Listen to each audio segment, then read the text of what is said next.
Hi everyone, it's Lydia aka Thoroughly Rigid, and in today's video we will be going through the horoscope for the month of March. Okay, so we're already in Pisces season currently, but that's going to be kick started in the month of March. We just had, or right now as I'm filming this, it is the new moon in Pisces, so that Pisces energy is like exalted right now. Particularly I'm going to be delving into what you should be focusing on during the month of March and how the Piscean energy is going to be affecting different areas in your life.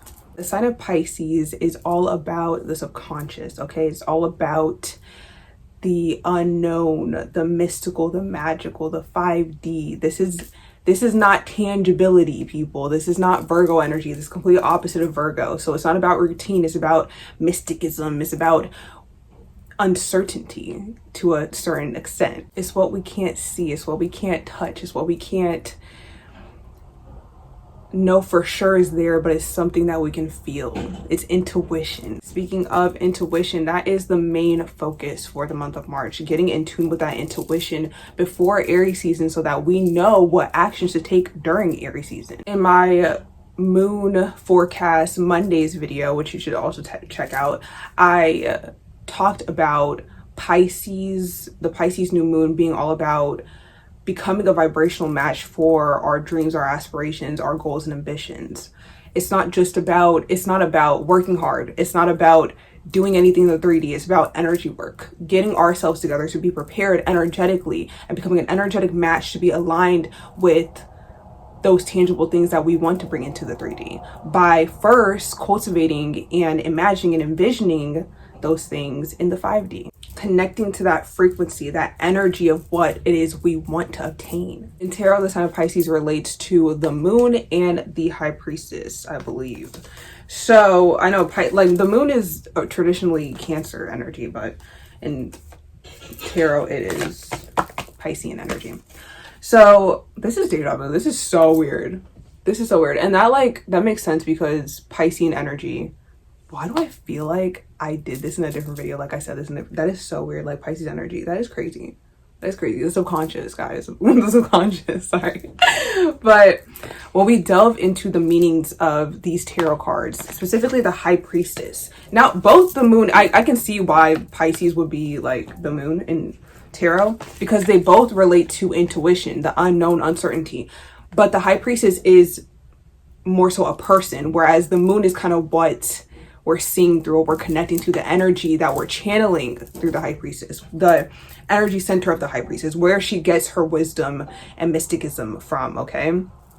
Intuition, okay, people? And it's beautiful. It's a beautiful connection. All these things that I've been touching on throughout this week, throughout these videos, that Pisces energy of mysticism and getting comfortable with the unknown through your intuition, because your intuition it's like a beacon for the unknown. It's a beacon for the energies that we don't see in the 3D.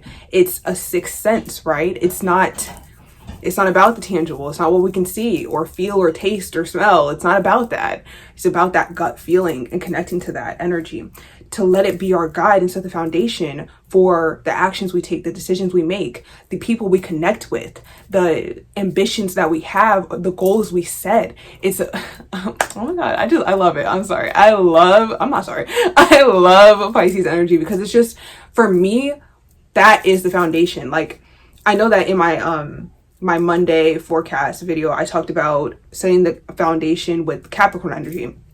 That's more 3D foundation. And it's funny because Capricorn in the birth chart rules traditionally the midheaven, and the 10th house, which is the midheaven in our birth charts, is the highest point in our birth charts, and the opposite being Cancer, 4th house, is our lowest point.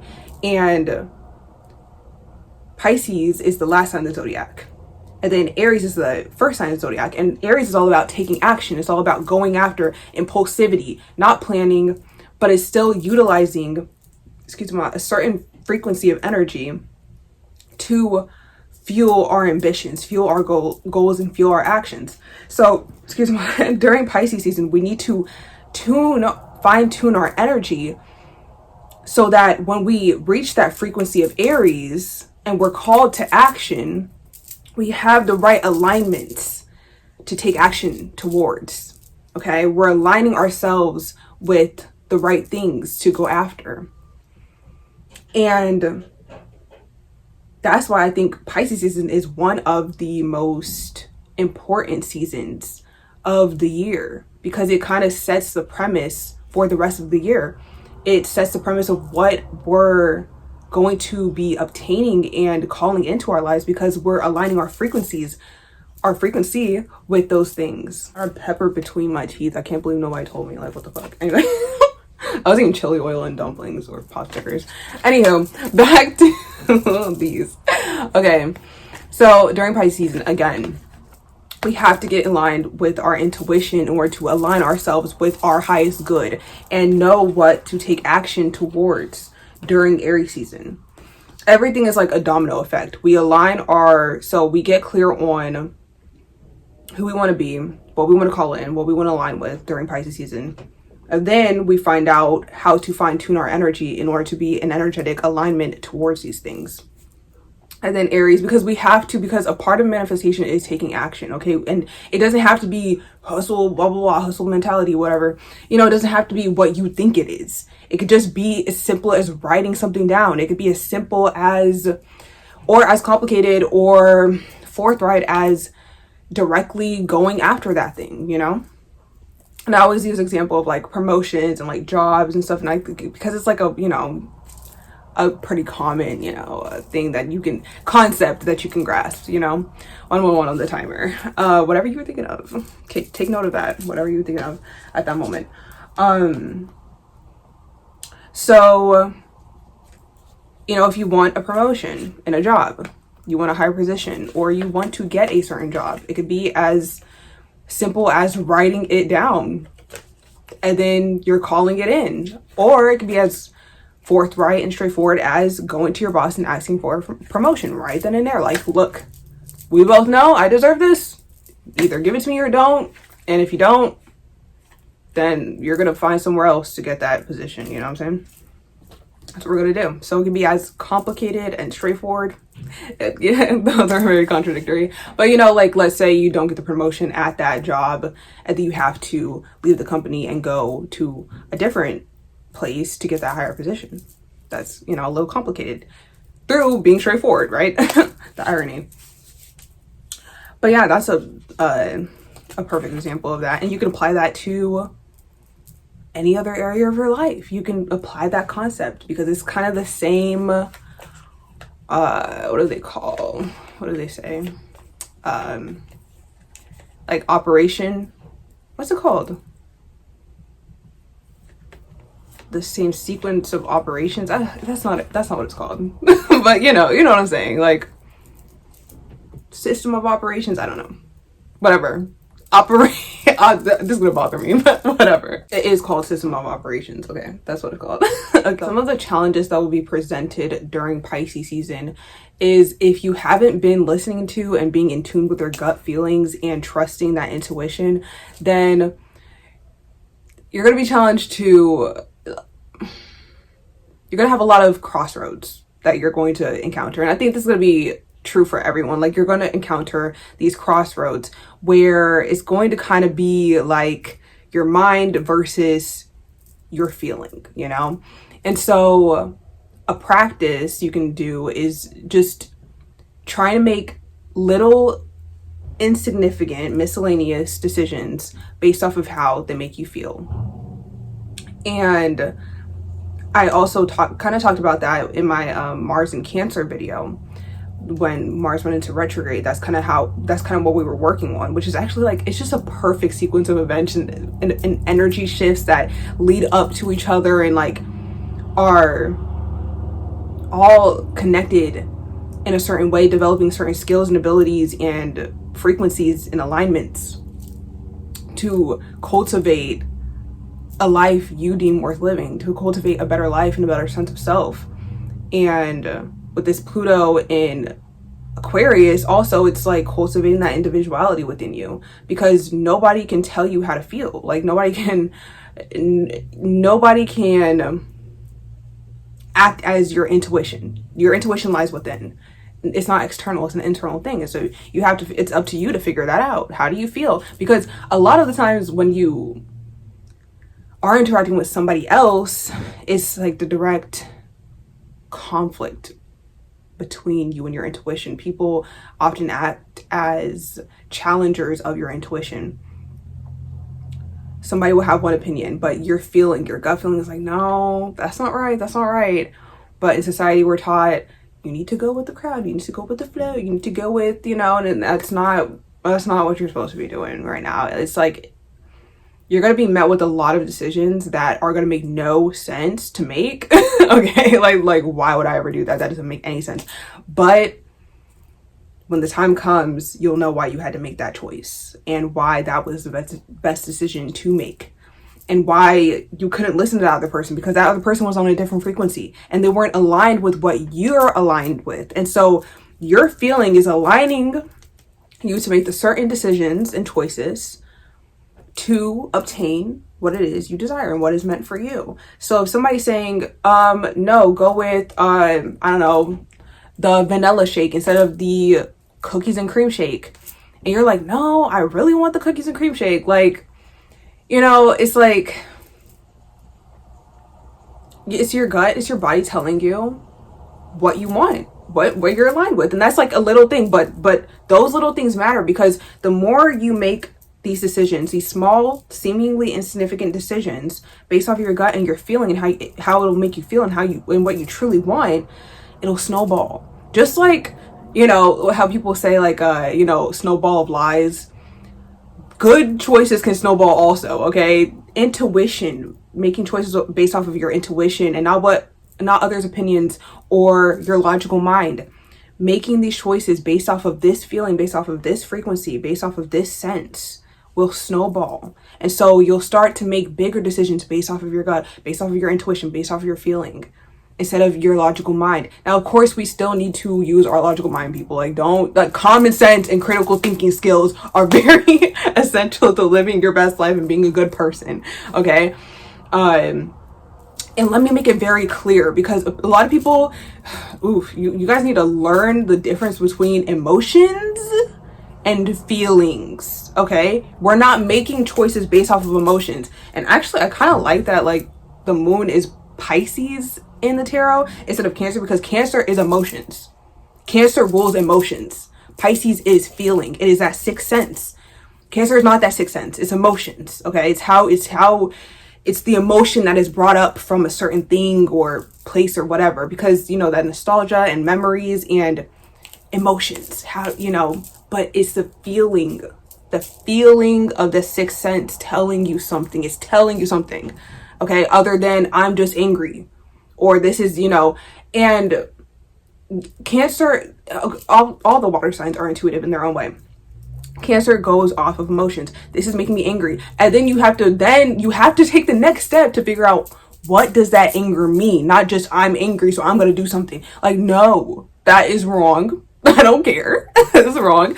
It's I'm angry. What is this anger trying to tell me? When I watched the movie Elemental, the fire girl was angry because she was running her parents' shop, and that's not that anger, but that anger was just like she was frustrated. It was like that anger telling her this is not what you're supposed to be doing. And I love referencing that movie for that particular lesson in there. It's like people want to use emotions to justify certain actions, but instead of asking themselves, what does this mean to me? Not how can I use this as an excuse to do something fucking stupid. Like a lot of people make really poor decisions when they're angry, right? And a lot of people make decisions that they regret when they're sad. But it's like, what is that trying to tell you? It's trying to tell you something isn't right. And until you pinpoint that, you making impulsive decisions based off of that anger or sadness will just lead to more frustration, because you're using this mistake that you're about to make because of your emotions. You're using this as a distraction. So a lot of people aren't happy with their lives, so they abuse social media. Well, my life is lackluster, so let me just live vicariously through other people. Like, instead of just looking at your life and then seeing how you can improve it. instead of asking yourself, well, what life would make me happy? And there's no guarantee that the first time you ask yourself that, you'll just find the answer magically and you can just change your life for the better.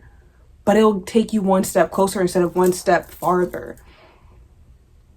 And that's what people mean by, you know, social media is ruining people's lives and stuff, because people aren't living. Now, I am an Aquarius moon. Don't get me wrong. I love social media for inspiration. Okay?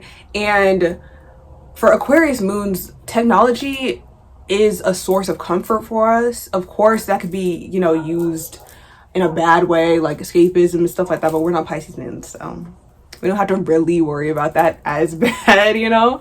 But the problem we have is not really escapism per se, like a Pisces, but like living in our head. But if you were an Aquarius moon that is evolved and more self-aware, you use it as inspiration. Like, oh, I see this. I love that. How do I bring this into my reality? How do I recreate this for myself or make it my own? Because Aquarius, individuality, right?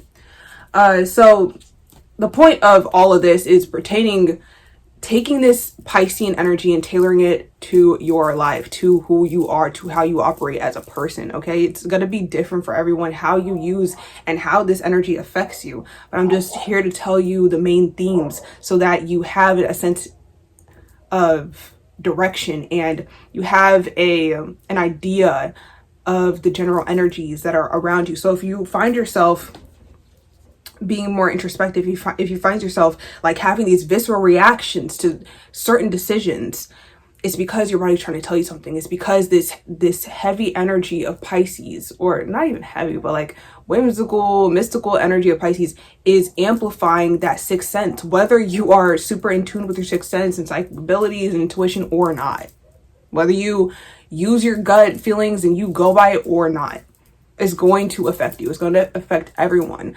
But I'm here to help you utilize this energy for the best of your ability. Okay? We can also get into, like, briefly, because Pisces is a water sign, it's going to be ruled by cups in the tarot deck. So for masculines, you're going to have to get in tune with your King of Cups within, okay? Gonna have to delve into the depths of your emotions. You're going to have to dare to feel and you're going to have to make decisions based off of your gut feeling. It's not about being logical during March. No, it's not. And then during Aries season, you have to take action based off of those feelings, those gut feelings that you were feeling during Pisces season, okay? And then for the feminines, you have to get in tune with that Queen of Cups energy. You have to self-care, okay? Everybody has to get in tune with their intuition. You have to embody that High Priestess energy, masculine, feminine.